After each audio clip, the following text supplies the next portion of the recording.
ശ്രീ ഗുരുഭ്യോ നമഃ. നമുക്ക് രണ്ട് അയനങ്ങളുണ്ട്, ദക്ഷിണ അയനവും ഉത്തര അയനവും.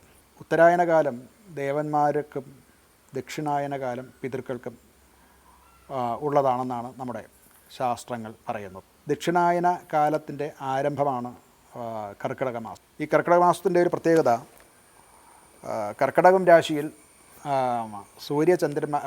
സൂര്യൻ കർക്കിടകം രാശിയിൽ അഥവാ ചന്ദ്രൻ്റെ രാശിയിൽ എത്തുന്നു എന്നുള്ളതാണ്.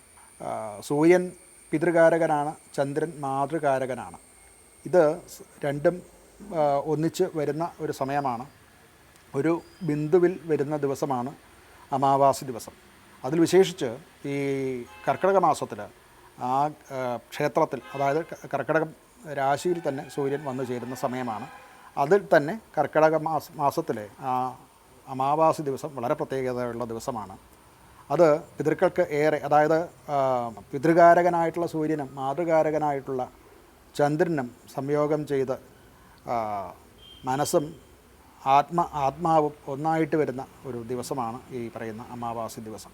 അന്നേ ദിവസം ആ മനസ്സ് പൂർണ്ണമായിട്ടും മറ്റെല്ലാ കാര്യങ്ങളിൽ നിന്നും വിമുക്തമായിട്ട്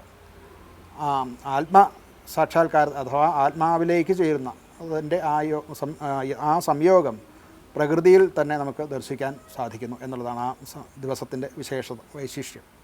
അന്നേ ദിവസം നമ്മുടെ പൂർണ്ണമായിട്ടുള്ള മനസ്സ് മുഴുവൻ നമുക്ക് ജന്മം നൽകിയ മാതാവ്, പിതാവ് മുതൽക്ക് പിതാമഹനും പിതാമഹിയും പ്രപിതാമഹനും പ്രപിതാമഹിയും അങ്ങനെയുള്ള പൂർവിക തലമുറയുടെ അനന്തരഫലമാണല്ലോ നമ്മളൊക്കെ. അപ്പോൾ അവർക്ക് വേണ്ടിയിട്ട് വേണ്ട തർപ്പണങ്ങൾ ചെയ്യുക, പിണ്ടസമർപ്പണം നടത്തുക, ഇതൊക്കെ വളരെ വിശേഷപ്പെട്ട കാലമാണ്. ഈ പറയുന്ന ദക്ഷിണായനത്തിലെ പിതൃകാലമാണ് ഈ ദക്ഷിണായന കാലം മുഴുവൻ. മറ്റേത് ഉത്തരായന കാലം എന്ന് പറയുന്നത് ദേവകാര്യത്തിനുള്ളതാണെങ്കിൽ ദക്ഷിണായനം പിതൃക്കളുടെ കാലമാണ്. അപ്പോൾ ആ പിതൃക്കളൊക്കെയും അന്നേ ദിവസം, വിശേഷിച്ച് കർക്കിടക മാസത്തിലെ കറുത്തവാവിൻ്റെ അന്ന് സകല പിതൃക്കളും കുടുംബ പിതൃക്കളൊക്കെയും നമ്മുടെ മുൻപിലെത്തുന്നു, അഥവാ നമ്മുടെ മനസ്സിൽ സ്ഫുരിക്കുന്നു എന്നാണ് നമ്മുടെ വിശ്വാസം. അന്നേ ദിവസം ഈ ആത്മകാരകനായിട്ടുള്ള സൂര്യനും മനക്കാരകനായിട്ടുള്ള ചന്ദ്രനും സംഗമിക്കുമ്പോൾ പൂർണ്ണമായിട്ടുള്ള മനസ്സോടുകൂടി ഈ പറയുന്ന പിതൃക്കളെ സ്മരിച്ച് അവർക്ക് വേണ്ടതായിട്ടുള്ള തിലോദകങ്ങളും മറ്റു തർപ്പണങ്ങളും ഒക്കെ നടത്തി തൻ്റെ കർമ്മങ്ങൾ പൂർത്തിയാക്കാനുള്ള ദിവസമാണ്. നമുക്ക് ഓരോ മനുഷ്യനും ജനിക്കുന്നത് 3 തരത്തിലുള്ള കടങ്ങളോടുകൂടിയാണ്. ഒന്ന് ദേവന്മാരോടുള്ള കടം, 2 ഗുരുക്കന്മാരോടുള്ള കടം, 3 പിതൃക്കളോടുള്ള കടം. അത് നിത്യേന തന്നെ ആ കടം വീടുന്നതിന് വേണ്ടിയിട്ടുള്ള തർപ്പണങ്ങൾ സാധാരണ ബ്രാഹ്മണരും മറ്റുമൊക്കെ ചെയ്തു വരുന്നുണ്ട്. ദേവന്മാർക്ക് ഉള്ള തർപ്പണവും, തുടർന്ന് ഋഷിമാർക്കെന്ന് പറഞ്ഞു കഴിഞ്ഞാൽ അത് ഗുരുക്കന്മാരാണ് ഋഷിമാർ, അവർക്കുള്ള തർപ്പണവും, മൂന്നാമത് പിതൃക്കന്മാർക്ക് വേണ്ടിയിട്ടുള്ള തർപ്പണവും നിത്യേന ചുരുക്കത്തിൽ നടത്തി വരുന്നവരാണ് സാധാരണ. നമ്മുടെ പഴയ പാരമ്പര്യത്തിൽ അങ്ങനെയാണ് ചെയ്തു വരുന്നത്. അങ്ങനെ അതിൻ്റെ ഒരു വിശദമായിട്ടുള്ള പദ്ധതിയാണ് കർക്കിടക മാസത്തിലെ കറുത്തവാവിൻ്റെ അന്ന് പിതൃക്കൾക്ക് വേണ്ടിയിട്ടുള്ള തർപ്പണങ്ങളൊക്കെ നടത്തുന്നത്. അന്ന് തിലവും പിണ്ടവും ഒക്കെ സമർപ്പിച്ച് അവരെ വിശേഷേണ നമ്മുടെ മുൻപിലിരിക്കുന്ന ദർഭാഗ്രങ്ങളിലേക്ക് ആകർഷിച്ച് അവർക്ക് വേണ്ടതായിട്ടുള്ള ഈ ഉദകങ്ങളും തർപ്പണങ്ങളും ഒക്കെ നടത്തി അവരെ പ്രദക്ഷിണം വെച്ച് നമസ്കരിക്കുക. അതുപോലെ തന്നെ അവരുടെ കർമ്മം പൂർത്തീകരണത്തിന് വേണ്ടിയിട്ട്, അഥവാ ഇതിൽ നിന്നുള്ള വിടുതലിന് വേണ്ടിയിട്ട് ദാനങ്ങളും ഒക്കെ ചെയ്ത്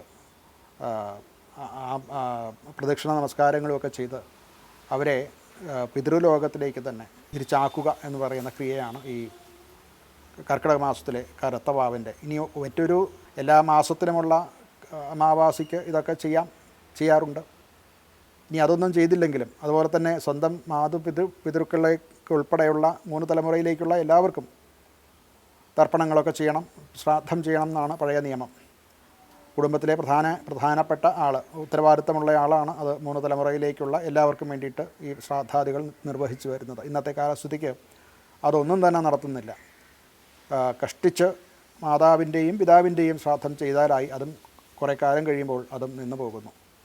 അപ്പോൾ ഇതൊന്നും തന്നെ ചെയ്തില്ലെങ്കിലും കർക്കിടക മാസത്തിലെ കറുത്തവാവിൻ്റെ അന്ന് സകല പിതൃക്കൾക്കും വേണ്ടിയിട്ട് നമ്മുടെ അന്നത്തെ വിശേഷ തർപ്പണങ്ങളൊക്കെ ശ്രദ്ധിച്ചാൽ നമുക്കത് മനസ്സിലാവും.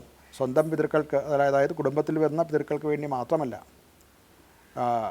ഈ ഭൂമുഖത്ത് ജനിച്ച് മരിച്ചവർക്കൊക്കെയും, അതായത് സുഹൃത്തുക്കൾ, മരിച്ചുപോയ സുഹൃത്തുക്കൾ ആയിട്ടുള്ളവർ, ഗുരുക്കന്മാർ, അല്ലെങ്കിൽ മറ്റ് നമ്മുടെ ജോലിക്കാരായി വന്ന് താമസിച്ച് മരിച്ചുപോയ ആൾക്കാർ, ഇങ്ങനെയുള്ള സകല പിതൃക്കളെയും സങ്കല്പിച്ചാണ് പിണ്ടസമർപ്പണവും തർപ്പണവും ഒക്കെ ചെയ്യുന്നത്, ജലസമർപ്പണവും ഒക്കെ ചെയ്യുന്നത്. അപ്പോൾ അത് വളരെ വിശേഷമാണ്. ആ ദിവസം എല്ലാ പിതൃക്കളുടെയും സാന്നിധ്യം അവിടെ ഉണ്ടാകും എന്നുള്ളതാണ്. അത് മലയാളിയുടെ എന്നല്ല, സകലമാന ഹൈന്ദവ വിശ്വാസികളുടെയും അത് സനാതന ധർമ്മികളുടെയും എല്ലാ കാലത്തെയും ഒരു ചടങ്ങായിരുന്നു. അത് എല്ലാവരും വേണ്ട വിധം നിർവഹിച്ച് തൻ്റെ ഓരോരോ കടങ്ങളും, ദേവ ഋഷി പിതൃ കടങ്ങളൊക്കെയും തീർത്ത് മുന്നോട്ട് പോകുന്നവർക്കാണ് വിജയം ഉണ്ടാവുക. അവർക്ക് അവരുടെ പരമ്പര സംരക്ഷിക്കാൻ സാധിക്കുക. പുത്ര പൗത്ര കളത്രാദികളോടുകൂടി സുഖമായിട്ട് താമസിക്കാൻ, സന്തോഷത്തോടു കൂടി ഈ ഭൂമുഖത്ത് ജീവിക്കാൻ സാധിക്കുക എന്ന് മനസ്സിലാക്കുക. അത് അനുവർത്തിക്കാൻ എല്ലാവർക്കും ഇടവരട്ടെ. സർവേശ്വരൻ എല്ലാവരെയും അനുഗ്രഹിക്കട്ടെ.